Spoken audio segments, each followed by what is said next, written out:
శుక్లాంబరధరం విష్ణుం శశివర్ణం చతుర్భుజం ప్రసన్నవదనం ధ్యాయేత్ సర్వవిఘ్నోపశాంతయే. యంత్రీ టీవీ ప్రేక్షకులందరికీ కూడా ఉగాది శుభాకాంక్షలతో ఈరోజు మనమందరం కూడా ఉగాది మహోత్సవాన్ని జరుపుకుంటున్నాం. అసలు ఉగాది అంటే ఏమిటి? యుగం ప్రారంభమైనటువంటి రోజు అని మనకంతా తెలుసు. అయితే ఈరోజు అందరం కూడా తెలుగు సంవత్సరాదిని కూడా మనం జరుపుకుంటున్నాం. అంటే చైత్రమాసంతో ప్రారంభమై ఫాల్గుణ మాసంతో అంత్యమయ్యేటువంటి తెలుగు సంవత్సరాదిని కూడా మనం ఈరోజు చక్కగా మనం జరుపుకుంటున్నాం. అయితే ఈ యొక్క ఉగాది రోజు అందరికీ తెలిసిందే కాబట్టి కొంచెం మీ అందరికీ అయినా సరే గుర్తు చేస్తున్నాను. ఉదయాన్నే సూర్యోదయాత్పూర్వం నిద్ర మేల్కాంచడం, అభ్యంగన స్నానం చేయడం, అభ్యంగన స్నానం పూర్తయిన తర్వాత నూతన వస్త్రధారణ చేయడం, నూతన వస్త్రధారణ చేసిన తర్వాత అందరూ కూడా ముఖ్యంగా షడ్రుచోపేతమైనటువంటి ఆ ఉగాది ప్రసాదాన్ని అందరం కూడా తీసుకోవాలి. ఇది తీసుకునేటప్పుడు కూడా ఒక శ్లోకం ఉంటుంది. సతాజిర్ వజ్రదేహాయ సర్వసంపత్ప్రదాయ సర్వారిష్ట వినాశాయ నింబస్యాహదలభక్షణమని, ఆయురారోగ్య ఐశ్వర్యములన్నీ కూడా మాకంతా కలగాలి అంటూ ఆ ఉగాది యొక్క ప్రసాదాన్ని స్వీకరిస్తాం మనమందరం కూడా. అయిన తర్వాత చక్కగా పెద్దలందరికీ నమస్కరించి దేవాలయ దర్శనం చేసి ఉగాది రోజు చక్కగా మనం చేయాల్సినటువంటి ముఖ్యమైన ఘట్టం పంచాంగ శ్రవణం.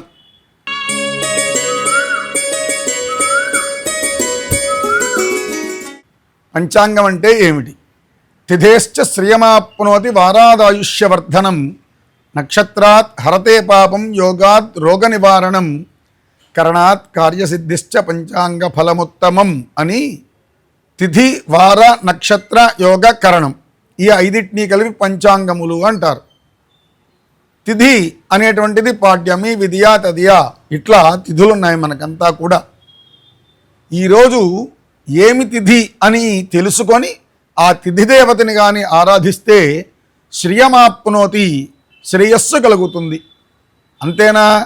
వారాత్ ఆయుష్యవర్ధనం, ఈరోజు ఏమి వారం అని తెలుసుకొని ఆ వారదేవతని కానీ మనం పూజిస్తే ఆయుర్దాయం పెరుగుతుంది.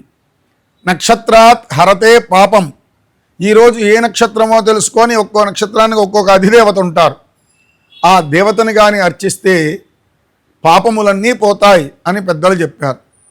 యోగాద్ రోగ నివారణం, సాధారణంగా ఒక చిన్న మాట ఉన్నది. ఏమిటంటే రోగములు వస్తే అట ఆ పూర్వకాలంలో ఒక మండలం రోజులు మందు తీసుకోండి అనేవాళ్ళు. ఆ మండలం రోజులు మందు తీసుకునేది ఎలా తీసుకోవాలంటే యోగం బాగుండేటువంటి రోజు కానీ ప్రారంభం చేసి మందు కానీ స్వీకరిస్తే మరలా తిరిగి ఆ రోగం రాదు అని పెద్దలు చెప్తారు. అట్లా యోగాత్ రోగ నివారణం, కరణాత్ కార్యసిద్ధిశ్చ, కరణములు అని మనం పూర్వకాలంలో కరణాలు ఉండేవాళ్ళే, అది కాదు. కరణములని ప్రయాణానికి ముఖ్యమైనటువంటి సూచనలు. ఆ ప్రయాణానికి ముఖ్యమైన సూచనలు ఏదైతే ఉన్నాయో అవి పాటించి కానీ ప్రయాణం చేస్తే కార్యసిద్ధి అవుతుంది అని పెద్దలు చెప్తారు. అట్లా ఈ పంచాంగములు ఇవి. ఈ ఐదింటినీ కూడా ఈరోజు పఠనం చేస్తారంటే చెప్తారు. చెప్పిన తర్వాత ఈరోజు ఏమి వారం, ఈ వార అధిదేవత ఎవరు, ఆ అధిదేవత ఈ సంవత్సరానికి రాజవుతాడు. అట్లా మనకంతా కూడా నవనాయకులని, అదేవిధంగా గ్రహాలు పరిస్థితులు ఎట్లా ఉన్నాయని, అదేవిధంగా ఏ రాశి వాళ్ళకి ఈ సంవత్సరం ఎలా ఉంటుంది అని మనకంతా కూడా తెలియచేసుకొని దీన్నే పంచాంగ శ్రవణము. శ్రవణం అంటే వినడం. ఈ పంచాంగములు ఈ సంవత్సరం అంటే పెద్దలు చెప్పేవాళ్ళు పూర్వకాలంలో ఒక మాట ఏమిటంటే, నాయనా ఈ సంవత్సరం ఈ ధాన్యం కానీ పండించుకుంటే లాభం, నాయనా ఈ సంవత్సరం ఈ వర్తకం చేస్తే ఇది లాభం, లేదా ఈ ప్రయాణం చేస్తే ఇది శుభం అని పెద్దలు చెప్పేవాళ్ళు. అట్లా ఏ రాశి వాళ్ళకి ఎలా ఉంటుంది, అసలు ఏమిటి ఈ విషయం అనే దాని గురించి మనమంతా ఒక్కసారి చక్కగా ఈ యంత్రీ టీవీ ద్వారా ఈ సంవత్సరం పంచాంగ శ్రవణాన్ని మనమంతా విని ఆలకించి మనమంతా తీసుకోవలసినటువంటి జాగ్రత్తలు తీసుకొని ఈ సంవత్సరం అంతా కూడా క్షేమంగా, ఆరోగ్యంగా, ఆనందంగా ఉందాం. మొట్టమొదటగా ఈ సంవత్సరం పేరు ఏమిటి అంటే పరాభవనామ సంవత్సరం. భలే ఆశ్చర్యంగా ఉంది. పరాభవం అంటే పరాభవం అంటే తెలుగులో అసలు అర్థం ఏందో తెలుసా? ఓడిపోవడం. అంటే మనం ఓడిపోతామా ఈ సంవత్సరం? అక్కడ ఓడిపోతామని కాదు. పరాభవనామ సంవత్సరం అంటే ఇది మనకొక సంకేతాన్ని ఇస్తోంది. ఏమిటా సంకేతం అంటే, మనం ఎన్ని పరీక్షలు వచ్చినా సరే వాటిలో నెగ్గడానికి ఏ ప్రయత్నాలైతే ఉంటాయో ఆ ప్రయత్నాలు ఎట్లయితే చేసి నెగ్గుతామో అట్లనే ఈ సంవత్సరం కూడా ఎటువంటి పరీక్షలు ఎటువంటి బాధలు కలిగినా కూడా దాన్ని ఎదుర్కొనేటువంటి శక్తిని మీరు సంపాదించుకోండి అని చెప్పేటువంటి సంకేతం ఈ పరాభవం. అయితే అందరికీ అనుకుంటారంటే, ఓరినైనా మనమంతా ఓడిపోయినాం, ఇంకా జీవితం అంతా పోయింది అనుకుంటాం. ఎప్పుడూ జీవితం అయిపోదు నాయన. కింద పడ్డా సరే పైకి లేచి మనం మరలా పడ్డ చోటే లేచి నిలబడి చూపించగలగడం ఏదైతే ఉందో దాన్ని పరాభవం పొందిన చోటనే మనం సన్మానం పొందగలిగిన రోజు రావాలి. అట్లా ఈ పరాభవ అంటే మనం పరాభవం వచ్చేటువంటి రోజులు కాదు అని చెప్పను, కానీ ఎలాంటి ఇబ్బందులు కలిగినా కూడా మీరు ధైర్యంగా ఎదుర్కోండి అని చెప్తోంది ఈ సంవత్సర నామం. కాబట్టి మనమంతా కూడా ఈ పరాభవనామ సంవత్సరంలో ఈ సంవత్సరం మనం ఉగాది ఏ వారంతో ప్రారంభమవుతుంది అంటే గురువారంతో ప్రారంభమవుతుంది. ఎప్పుడు కూడా ఉగాది రోజు ఏ వారం వస్తుందో ఆ వార అధిదేవత ఆ సంవత్సరానికంతా రాజు. ఇక్కడ చిన్న మాట చెప్తా వినండి. గురువు రాజు, కానీ గురువు రాజైనంత మాత్రాన సరిపోదు. ఈ సంవత్సరం నామంతో ఒక చిన్న ఇబ్బంది ఉన్నది. ఏమిటయ్యా అంటే, పాలకులు కానివ్వండి లేకపోతే ఇంట్లో కానివ్వండి ఎవరైనా కానీ మనకంతా కూడా పక్కవాడి మీద మన అదేమంటారంటే మన ప్రాంతాల్లో అంటుంటారు, సాడీలు చెప్పడం అంటుంటారు చూడండి. అట్లా చెప్పి పక్క వాళ్ళని పరాభవం చేయడం అనేటువంటిదే ఉంటుంది ఈ సంవత్సరం అంతా కూడా. అది రాజకీయ నాయకులకు కావచ్చు, ఇంకోరికి కావచ్చు. కానీ అటువంటి పరాభవాన్ని ఎదుర్కోవడానికి కూడా గురువు రాజైనందువల్ల మనం ఆ శక్తి ఇస్తాడు, ఎదుర్కొనేటువంటి శక్తి ఇస్తారు. అట్లా ఈ సంవత్సరానికి అధిదేవత అంటే రాజు గురువు. ఈ గురువు దేవతలందరికీ కూడా ప్రధానమైనటువంటి గ్రహం ఇదంతా కూడా.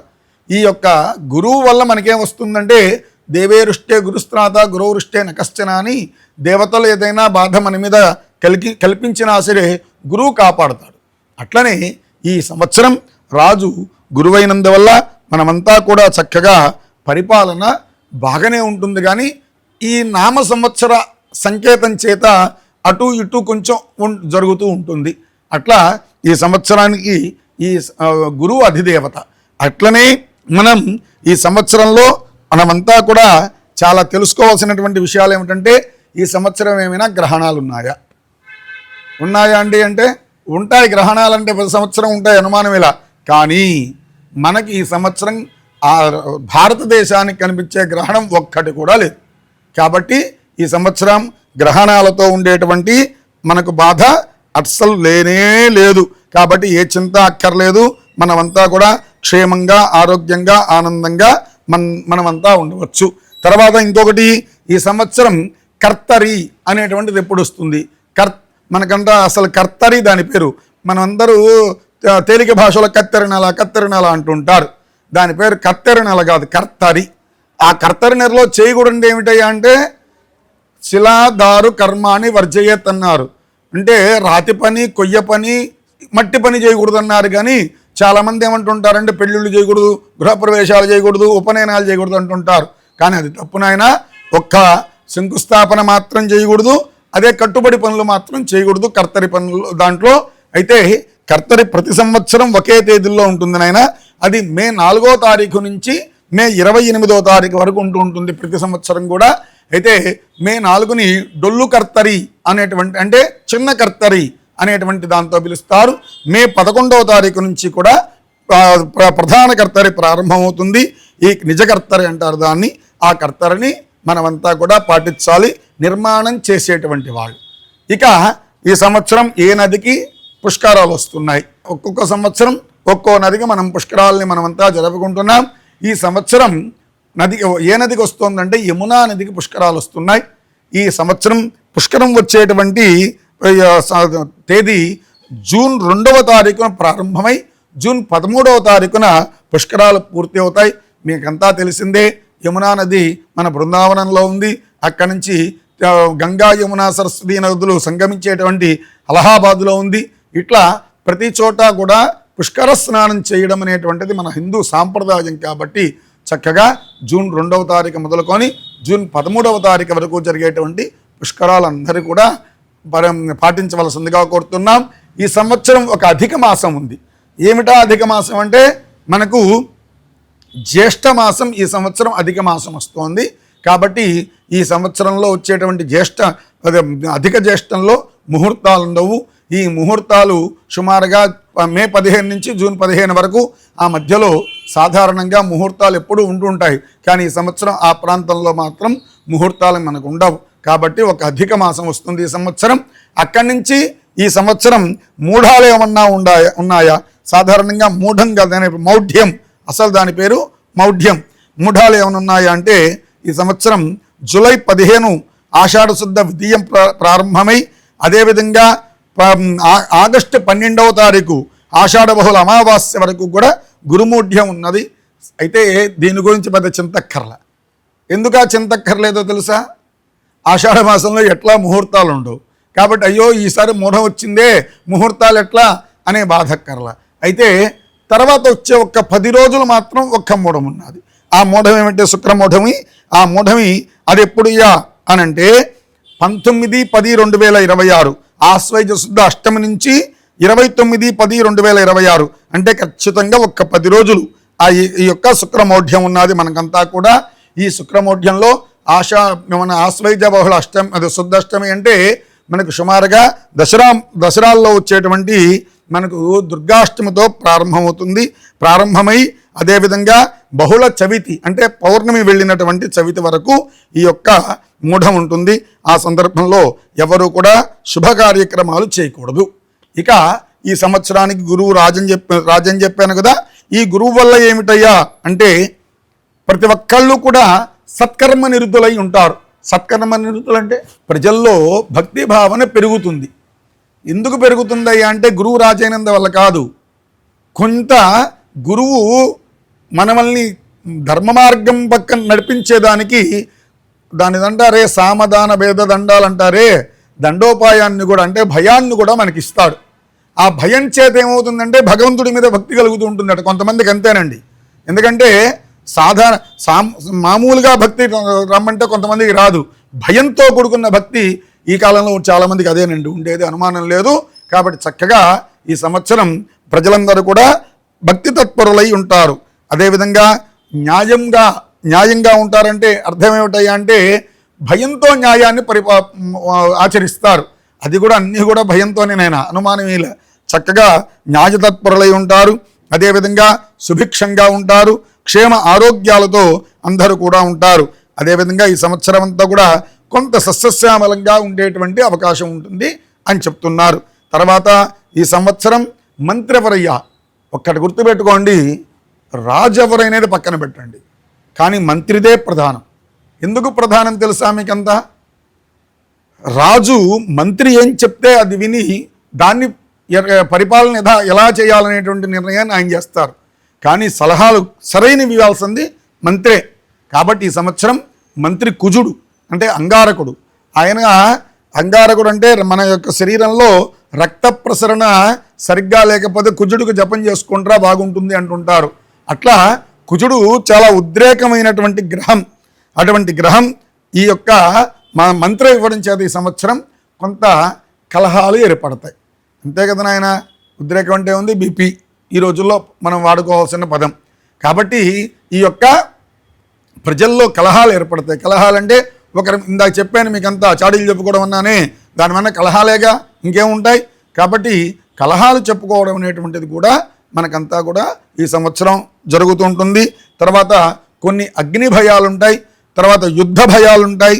అనుమానమే లేదు, ఆల్రెడీ మనకు యుద్ధం జరుగుతోంది కూడా. కానీ మన అదృష్టవశాత్తు ఒకటే గుర్తుపెట్టుకోండి, మన భారతదేశం రక్షింపబడుతోంది అంటే ఒక్కటి, హిమాలయ పర్వతాల్లో ఎంతమంది ఋషులు మన యొక్క భారతదేశాన్ని కాపాడేదానికి తపస్సులు చేస్తున్నారు. అనుమానమేలా. అది మనకు కనిపించదు నాయన. భగవత్ శక్తి ఎప్పుడూ కనిపించదు. వాళ్ళ తపశ్శక్తి, దాంతోపాటు మన యొక్క అంచులు అంటే భారతదేశపు అంచుల్లో రక్షణ దళాలు చాలా గొప్పగా మనకంతా కూడా రక్షణనిస్తున్నాయి. ఈరోజు సుఖంగా ఇక్కడ నిద్రపోతున్నాం మనమంతా ఇంట్లో అంటే ఆ రక్షణ దళాలు, అక్కడ ఉండేటువంటి మనకు ఋషులు హిమాలయ పర్వతాల నుంచి అనేక ప్రాంతాల నుంచి అనేక దిక్కుల నుంచి మనకు రక్షణ కవచాలలాగా వీళ్ళందరూ చేస్తున్నారు కాబట్టి మనం ఈరోజు సుఖశాంతులతో నిద్రపోతున్నాం. అయినా సరే కుజుడు అంతర్లీనంగా కలహాలిస్తాట. బయట నుంచి ఎట్లా వస్తాయనుకోండి, వచ్చేవంతా మన వాళ్ళంతా తిప్పి కొడతారు, కానీ కుజుడు అంతర్లీనంగా కలహాలిస్తాడు. ఈ కలహాలు ఇవ్వడం అనేటువంటి దానివల్ల మనకంతా కూడా చాలా ఇబ్బందులు చేకూరుతాయి. దాంతోపాటు ఇంకొక విషయం కూడా ఉంది నాయన, ఏమిటయ్యా అంటే పంటల్లో కూడా కొంత పంటని పురుగు పట్టి కాస్త పంటల దిగుబడి కూడా తగ్గేటువంటి అవకాశం ఉన్నది. కాబట్టి కుజుడు మంత్రపడం చేత కొంత ప్రమాద సూచన కనిపిస్తోంది. ఇక సేనాపతి చంద్రుడు. సేనాపతి అంటే యుద్ధాలకి పోవాలా, ఏమైనా నిర్ణయం తీసుకోవాలంటే సేనాపతిది. ఆయన చంద్రుడు, ఆయన ఎప్పుడు ప్రశాంతంగా ఉంటాడు. బయట వాళ్ళు కొట్టుకున్నా మనం ప్రశాంతంగా ఉంటాం, మనకి చింత లేదు, మనకి ఏ ఇబ్బంది ఉండదు. ఎందుకంటే యుద్ధాన్ని ఒప్పుకోనటువంటి వాళ్ళు ఎవరయ్యా ఇక్కడ అంటే రాజు గురువు, సేనాపతి చంద్రుడు. ఇద్దరు కూడా యుద్ధానికి సుముఖత చూపించే వాళ్ళు కాదు. కాబట్టి మనకు ఆ భయం తక్కువగా ఉన్నా కొంత భయం అనేటువంటిది, అయ్యో అక్కడేదో జరిగిపోతుంది, మనకేదో జరుగుతుంది అనేటువంటి భయం దేనివల్ల వస్తుంది అంటే కుజుడు వల్ల మనకంతా ఈ సంవత్సరం కలగవచ్చు అని మనకు ఈ యొక్క సూచన ఇస్తోంది. అదేవిధంగా మేఘాధిపతి కూడా చంద్రుడే ఈ సంవత్సరం. మేఘాధిపతి అంటే వర్షం, దాని గురించి ఎట్లా అంటే చక్కటి సస్యశ్యామలమైనటువంటి వర్షాలు పడతాయి, దాంతోపాటు పంటలు బాగుపండుతాయి, ఏ ఇబ్బందులు కూడా పంటలకు ఈ సంవత్సరం అయితే ఉండవు. మనం భయపడాల్సినటువంటి అవసరం అయితే లేదు. ఒక్క పరాభవ నామ సంవత్సరం అనే పదం చూసి మాత్రం భయపడకండి. మనకు రాజు మంచివాడే, మనకు సేనాపతి మంచివాడే, మేఘాధిపతి మంచివాడే. ఒక్క మంత్రులు చెడ్డవాళ్ళైనంత మాత్రాన మిగతా వాళ్ళ యొక్క ప్రభావం చేత మనమంతా బాగానే ఉంటాం. ఆ బాధ అయితే మనకు అక్కర్లేదు.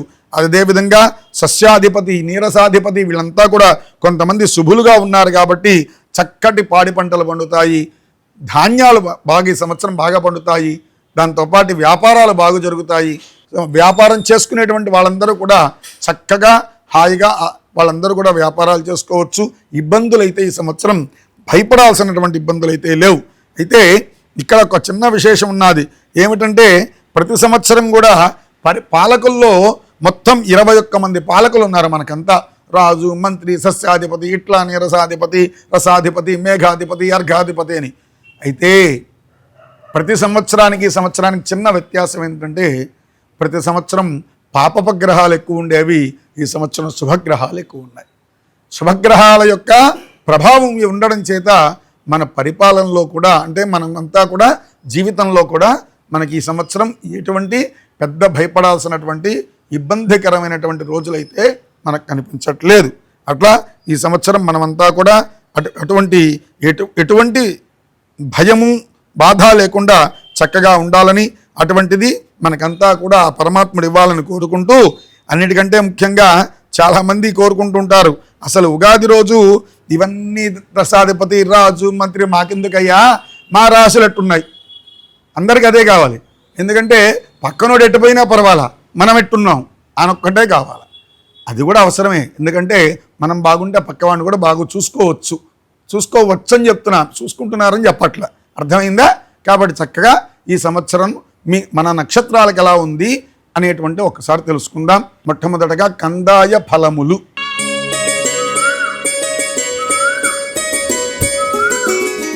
కందాయ ఫలములు అంటే 3 సంఖ్యలు ఇస్తారు. 3 సంఖ్యల్లో 1 నుంచి 9 లోపల సంఖ్యలు ఉంటాయి. ఒక్కొక్క నక్షత్రానికి 3 సంఖ్యలు ఇస్తారు. ఆ 3 సంఖ్యల్లో 0 ఎక్కడైనా వచ్చిందా అని చూడాలి. ఆదిశూన్యే మహావ్యాధి, మధ్యశూన్యే మనోవ్యధ, అంత్యశూన్యే ఫలం స్వల్పం, త్రిశూన్యం నిష్ఫలా భవేత్ అని. మొదటి 0 వస్తే మొదటి 4 మాసాలు కొంచెం వ్యాధులు వస్తాయి, 2 మనోవ్యధలు వస్తాయి.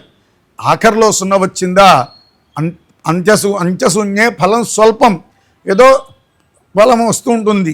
కానీ 3 0 వచ్చాయా వాడు అసలు బతకబడలేదురా అంటాడు పెద్దలు. కాబట్టి ఇప్పటిదాకా ఎవరికైనా వచ్చిందా అంటే ఇప్పటిదాకా నాకు తెలిసి ఎవరికి రాలేదు నాయన. కాబట్టి ఈ నక్షత్రాల ప్రకారంగా మీరు నేను నక్షత్రానికి సంఖ్యలు ఏమొస్తాయో చెప్తుంటాను. మీరు ఇందాక చెప్పానే మొదటి 0 వచ్చిందా, మధ్య 0 వచ్చిందా, ఆఖరి 0 వచ్చిందా కాస్త గమనించుకుంటూ ఉండండి ఆయన. మొదట అశ్విని నక్షత్రం వారికి 4, 2, 4 ఏ సమస్య లేదు, బాగానే ఉంది. భరణి 7, 0, 2 అంటే మధ్యలో 0 వచ్చింది కాబట్టి మధ్య 4 మాసాలు కూడా కొంచెం మనోవ్యధలుంటాయి. కృత్తికా నక్షత్రం 2, 1, 0 వాళ్ళకి ఆఖరి 4 మాసాలు ఏదో ఫలితం వస్తుంటుంది. రోహిణి నక్షత్రం బాగానే ఉంది 5, 2, 3. మృగశిర నక్షత్రం వాళ్ళకి మాత్రం ఈ సంవత్సరం కొంత బాగలేదు, వాళ్ళకి 0, 0, 1. ఎందుకంటే కొంచెం రోగములు మనోవ్యధులు 2 పెరుగుతుంటాయి, వాళ్ళు జాగ్రత్తగా ఉండాలి. ఆ ఆర్ద్ర నక్షత్రం వారికి కూడా 3, 1, 4 బాగానే ఉంది. పుష్యమి నక్షత్రం వాళ్ళకి 1, 0, 0 వాళ్ళకి మధ్యలో 4 మాసాలు కాస్త మనోవ్యధులు, చివరి 4 మాసాలు కూడా కాస్త ఫలం స్వల్పంగా ఉంటుంది. అదేవిధంగా ఆశ్లేష నక్షత్రం వాళ్ళకి 4, 1, 3 వాళ్ళకి బాగానే ఉంది. మఖా నక్షత్రం 7, 2, 1. పుబ్బా నక్షత్రం 2, 0, 4. 2, 0, 4 అంటే మధ్యలో 0 వచ్చింది కాబట్టి పుబ్బా నక్షత్రం వాళ్ళకి మధ్య 4 మాసాలు మనోవ్యధులు వస్తాయి. ఉత్తర ఫల్గుని నక్షత్రం వాళ్ళకి 5, 1, 2. హస్త నక్షత్రం వాళ్ళకి 0, 2, 0 అంటే మొదటి 4 మాసాలు ఈ యొక్క హస్త నక్షత్రం వాళ్ళకి కాస్త వ్యాధులు వస్తాయి, జాగ్రత్తగా ఉండండి. చిత్తా నక్షత్రం వాళ్ళు 3, 0, 3 అంటే మధ్య 0 వచ్చింది కాబట్టి చిత్తా నక్షత్రం వాళ్ళకి మధ్యలో 4 మాసాలు కొస్త మనోవ్యాధులు వస్తాయి. స్వాతి నక్షత్రం 6, 1, 1. విశాఖ 1, 2, 4. అనురాధ నక్షత్రం 4, 0, 2 అంటే మధ్యలో 4 మాసాలు మనోవ్యాధులు ఉంటాయి. జ్యేష్ఠ నక్షత్రం 7, 1, 0. మూలా నక్షత్రం 2, 2, 3. పూర్వాషాఢ 5, 0, 1 అంటే మా పూర్వాషాఢ నక్షత్రం వాళ్ళకి మధ్య 0 వచ్చింది కాబట్టి మధ్య 4 మాసాలు కాస్త మనోవ్యధులు ఉంటాయి. ఉత్తరాషాఢ నక్షత్రం వాళ్ళకి 0, 1, 4 అంటే మొదటి 4 మాసాలు కొంత ఆరోగ్యం ఇబ్బందిగా ఉంటుంది. శ్రవణ నక్షత్రం 3, 2, 2. ధనిష్ఠ నక్షత్రం 6, 0, 0 ధనిష్ఠ నక్షత్రం వాళ్ళకు కూడా ఈ సంవత్సరం మధ్య 4 మాసాలు కాస్త అనారోగ్యాలు వస్తాయి. శతభిష నక్షత్రం 1, 1, 3. పూర్వాభాద్ర నక్షత్రం 4, 2, 1. ఉత్తరాభాద్ర నక్షత్రం 7, 0, 4 అంటే ఉత్తరాభాద్ర వాళ్ళకి మధ్య 4 మాసాలు కాస్త మనోవ్యధులు వస్తాయి. రేవతి నక్షత్రం 2, 1, 2 వాళ్ళకి బాగానే ఉంది. ఇక ఈ నక్షత్రాలు వాళ్ళు అయిపోయినారు. ఇక రాశుల వాళ్ళకి ఆదాయం ఎంత, వ్యయం ఎంత, రాజపూజ్యం ఎంత, అవమానం ఎంత చెప్పుకొని మిగిలిన యొక్క రాశులకు ఒక్కొక్క రాశికి ఈ సంవత్సరం ఎలా ఉంటుందని ఒక్కొక్క టూకీగా అన్ని కూడా మనం చెప్పుకుందాం.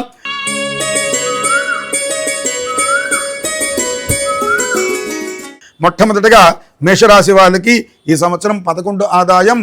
ఈ సంవత్సరం మేషరాశి వాళ్ళకి 11 ఆదాయం 5 వ్యయం. అంటే ఇక్కడ ఒక చిన్న మాట మాత్రం మీ అందరికీ చెప్తున్నాను నాయన, మేషరాశి వాళ్ళకి 11 ఆదాయం 5 వ్యయం అంటే 11 రూపాయలు సంపాదిస్తే నేను బాగా మిగులుచుకుంటానని మాత్రం ఆశపడద్దండి. ఒక మాట మాత్రం మీకు తెలియజేయాలి. ఈ ఆదాయ వ్యయాలంతా కూడా మనమంతా కూడా దేశానికి ఎలా ఉంటుంది అనేది ఆలోచించాలి.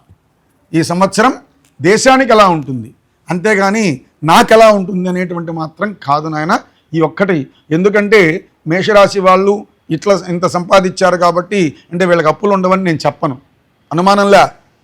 రుణ బాధ లేనివాడు ఇప్పుడు పరిస్థితుల్లో ఎటువంటి కోటీశ్వరుడైనా సరే రుణ బాధ ఉండి తీరాల.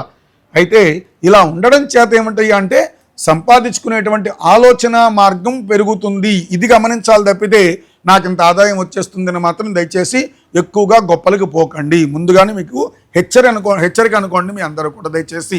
అదేవిధంగా మేషరాశి వాళ్ళు 11 ఆదాయం 5 వ్యయం.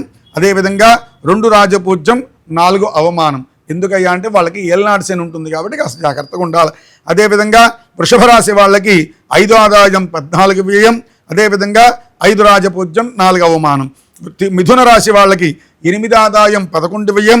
అదేవిధంగా 1 రాజ్యపూజ్యం 7 అవమానం. కర్కాటక రాశి వాళ్ళకి 2 ఆదాయం 11 వ్యయం. 4 రాజపూజ్యం 7 అవమానం. అదేవిధంగా సింహరాశి వాళ్ళకి 5 ఆదాయం 5 వ్యయం. 7 రాజపూజ్యం 7 అవమానం. అదేవిధంగా కన్యారాశి వాళ్ళకి 8 ఆదాయం 11 వ్యయం. అదేవిధంగా 3 రాజపూజ్యం 3 అవమానం. అదేవిధంగా కన్యా అయిపోయింది. ఇక తులారాశి వాళ్ళకి 5 ఆదాయం 14 వ్యయం. అదేవిధంగా 6 రాజపూజ్యం 3 అవమానం. ఇక వృశ్చిక రాశి వాళ్ళకి 11 ఆదాయం 5 వ్యయం. అదేవిధంగా వృశ్చిక రాశి వాళ్ళకి 2 రాజపూజ్యం 6 అవమానం. ధనస్సు రాశి వాళ్ళకి 14 ఆదాయం 11 వ్యయం. అదేవిధంగా ధనస్సు రాశి వాళ్ళకి ఈ సంవత్సరం 5 రాజపూజ్యం 6 అవమానం. అదేవిధంగా మకర రాశి వాళ్ళకి 2 ఆదాయం 8 వ్యయం 1 రాజపూజ్యం 2 అవమానం. కుంభరాశి వాళ్ళకి 2 ఆదాయం 8 వ్యయం అదేవిధంగా 4 రాజపూజ్యం 2 అవమానం. మీనరాశి వాళ్ళకి ఈ సంవత్సరం 14 ఆదాయం 11 వ్యయం అదేవిధంగా 7 రాజపూజ్యం 2 అవమానం. ఇది అందరికీ రాజపూజ్యాలు అవమానాలని చెప్పాను, ఆదాయ వ్యయాలు చెప్పాను. ఈ ఆదాయ వ్యయాలు మాత్రం అందరం కూడా మనకు కొంతమరకే అని తీసుకోండి, మిగతాదంతా కూడా దేశానికి సంబంధించిందని తీసుకోండి. అదేవిధంగా రాజపూజ్య అవమానాలు కూడా మనం దేశ సభ్యులమే కాబట్టి దేశానికి అవమానం కలిగితే మనకు కూడా అవమానం కలిగినట్టే, కాబట్టి ఇది కూడా అలానే స్వీకరించాల్సిందిగా కోరుతూ ఈ సంవత్సరం సర్వ ఆదాయం ఎంత, సర్వ వ్యయం ఎంత అంటే అన్ని రాసులు కలిపి ఎంత సంపాదిస్తున్నారు, ఎంత ఖర్చు పెడుతున్నారు అంటే రాసుల వాళ్ళందరూ సంపాదించి ప్రభుత్వానికి ఇస్తే ప్రభుత్వం కాదు నాయన, ఇది ప్రభుత్వానికి మొత్తం ఎంత ఖర్చు ఆదాయం రావచ్చు, ఎంత ఖర్చు పెట్టచ్చు, మైనస్లో ఉన్నదా ప్లస్లో ఉన్నదా అని తెలుసుకుందాం. మనమంతా ఈ సంవత్సరం 87 ఆదాయం, 117 114 వ్యయం. వ్యయంలో ఉన్నామా ఆదాయంలో ఉన్నామా? అనుమానం ఇలా అందరికీ తెలిసిందే, వ్యయంలోనే ఉన్నాం. కాబట్టి దీన్ని బట్టి మనం ఏం తెలుసుకోవాలనైనా జమా ఖర్చులు జాగ్రత్తగా చేయండి. అర్థమైందా? కాస్త బుద్ధి సరిగా పెట్టుకొని చక్కగా మీరందరూ కూడా పాటించవలసిందిగా కోరుతూ సర్వాదాయం సర్వ వ్యయం 114 అంటే రుణం 27% మనమంతా కూడా మైనస్లో ఉంటాం ఈ సంవత్సరం. అయితే ఈ సంవత్సర ఫలితం అనే ఒకటి ఉందనైనా పంచాంగంలో ఈ సంవత్సరం అంతా ఏ నక్షత్రానికి ఎలా ఉంటుంది అనేటువంటిది ఒక టూకిగా ఒక పదంలో ఉంటుంది. అది ఎట్లంటే అశ్విని నక్షత్రం బాగా వినాలి. అశ్విని, పుష్యమి, స్వాతి ఈ నక్షత్రాల వాళ్ళకి అలంకార ప్రాప్తి.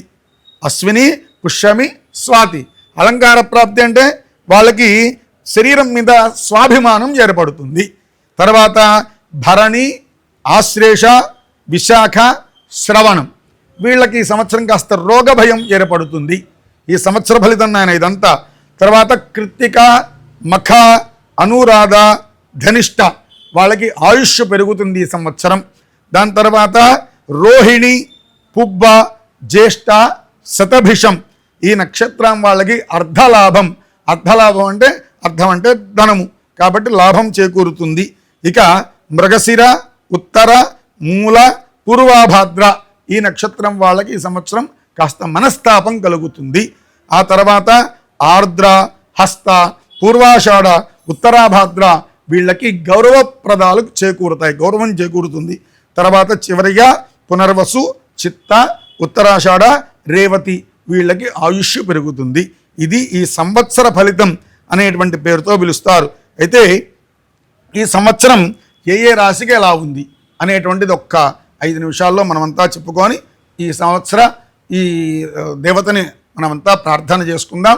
మొట్టమొదటిగా మేషరాశి వాళ్ళు కొంచెం ఏలినాటి శనితో బాధపడుతున్నారు కాబట్టి వాళ్ళు శనికి దోషం లేకుండా ఉండేదాని కోసంగా ప్రతి శనివారం చక్కగా మీరందరూ కూడా శని యొక్క ఆలయానికి వెళ్ళి శనికి పూజ చేసుకుంటూ నిత్యం ఇది గుర్తుపెట్టుకోండి, నిత్యం దశరథ మహారాజు శని స్తోత్రాన్ని చేశారట. ఆ శని స్తోత్రాన్ని ఎవరైతే చేస్తారో వాళ్ళకి శని బాధలు ఉండకూడదని చెప్పి దశరథ మహారాజు శనిని కోరితే ఆయన చేసిన స్తోత్రాన్ని ఎవరైతే చేస్తారో వాళ్ళకి ఆ శని బాధలు ఉండవని చెప్పి పెద్దలు చెప్తారు. కాబట్టి దశరథ కృత శని స్తోత్రాన్ని మేషరాశి వాళ్ళు చేయండి. తర్వాత వృషభ రాశి వాళ్ళకి ఈ సంవత్సరం పర్వాలేదు, ఏ ఇబ్బందులు లేవు, చక్కగా ఉంటారు. మిథున రాశి వాళ్ళు ఈ సంవత్సరం కొంత అనారోగ్యానికి పాలయ్యేటువంటి అవకాశం ఉంటుంది కాబట్టి కాస్త మిథున రాశి వాళ్ళు జాగ్రత్తగా ఉండాలి. అయితే వాళ్ళ అదృష్టవశాత్తు రేపు యమునా నది పుష్కరాల వరకు వాళ్ళకి లగ్నంలో చక్కగా గురువు ఉన్నాడు కాబట్టి వాళ్ళకి గురువు కాపాడుతూ ఉంటారు.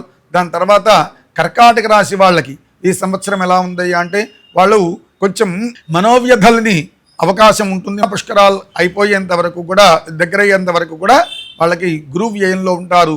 యమున పుష్కరాల నుంచి కూడా లగ్నంలోకి అంటే కర్కాటకంలో గురువు వస్తాడు కాబట్టి వాళ్ళకి యమున పుష్కరాల దగ్గర నుంచి బాగుంటాయి. అక్కడి నుంచి సింహరాశి వాళ్ళకి ప్రస్తుతానికి అష్టమ శని నడుస్తోంది కాబట్టి శని బాధ ఉంది. దాంతోపాటు ప్రస్తుతం గురువు బాగున్నాడు. యమునా పుష్కరాల దగ్గర నుంచి గురువు వ్యయస్థానంలోకి వస్తాడు కాబట్టి అక్కడి నుంచి ఇంకొంచెం వాళ్ళకి ప్రమాద సూచనలు కనిపిస్తున్నాయి కాబట్టి జాగ్రత్తగా ఉండండి. కన్యారాశి వాళ్ళకి సప్తమ స్థానంలో శని సంచారం జరుగుతోంది. అదేవిధంగా దశమంలో గురు సంచారం జరుగుతోంది. అయితే సప్తమ స్థానంలో శని ఉండడం చేత ఈ కన్యారాశి వాళ్ళకి వాళ్ళ ఇంట్లో మానసికమైనటువంటి సాంసారిక బాధలు కలుగుతూ ఉంటాయి, జాగ్రత్తగా ఉండాలి. అదేవిధంగా తులారాశి వాళ్ళకి ప్రస్తుతానికి ఈ సంవత్సరం అంతా కూడా పర్వాలేదు, సుమారుగా బాగానే ఉన్నట్టే. ఇక వృశ్చిక రాశి వాళ్ళకి ప్రస్తుతం అష్టమంలో గురు సంచారం జరుగుతోంది. అదేవిధంగా పంచమ స్థానంలో శని సంచారం జరుగుతోంది. ఈ యొక్క శని ఒక చోట నిలపకుండా అనేక రకాలుగా తిరుగుతూ అంటే తోచని పరిస్థితుల్లో పెడతాడు. అదేవిధంగా అష్టమ స్థానంలో ఉండేటువంటి గురువు కూడా వీళ్ళకి కాస్త మనస్తాపాన్ని ఇస్తూ ఉంటాడు. అయిన తర్వాత ఈ యొక్క ధనస్సు రాశి వాళ్ళకి ఈ సంవత్సరం అర్ధాష్టమ శని జరుగుతోంది. దాంతోపాటు సప్తమంలో గురువు ఉన్నాడు. గురువు బాగానే ఉంది, కానీ యమునా పుష్కరాల దగ్గర నుంచి అష్టమ స్థానంలో గురువు, అర్ధాష్టమంలో శని, ఇంకా కాస్త మానసిక బాధలు ఉంటాయి. తర్వాత మకర రాశి వాళ్ళు, ఈ మకర రాశి వాళ్ళకి తృతీయంలో శని ఉన్నాడు. కొంచెం మొండి పట్టుదల తగ్గించాలి మకర రాశి వాళ్ళు ఈ సంవత్సరం అంతా, లేకపోతే కొంచెం నష్టపోయేటువంటి అవకాశం ఉంది. ఎందుకంటే షష్టంలో గురువు ఉన్నాడు కాబట్టి, శత్రుస్థానంలో ఉన్నాడు కాబట్టి కాస్త జాగ్రత్తగా ఉండండి.